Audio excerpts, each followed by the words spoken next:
ও মায়ার নবী, আমার রহমাতুল লিল আলামিন, ইন্নাদ দীনা ইনদাল্লাহিল ইসলাম। জানুনি যেই সিদ্দিক আকবরের মা পানি নিয়ে যখন কি করলেন, দাঁড়িয়ে থাকলেন, বসে যখন থাকলেন, সিদ্দিক আকবর ডাক দিয়া কই, মারে ও মা, আমি পানি খাবো না। তখন জিজ্ঞাসা করলাম, কেন পানি খাবি না? হাইরে মা ডাক দিয়া কই, কেন পানি খাবি না?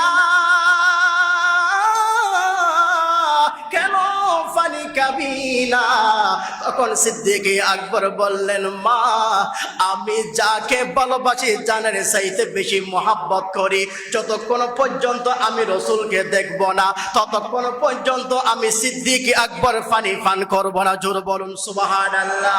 হাইরে সিদ্দিক আকবর ডাক দিয়া কয়, মা গো মা, ও মা, আমি পানি পান করব না, পানি পান করব না।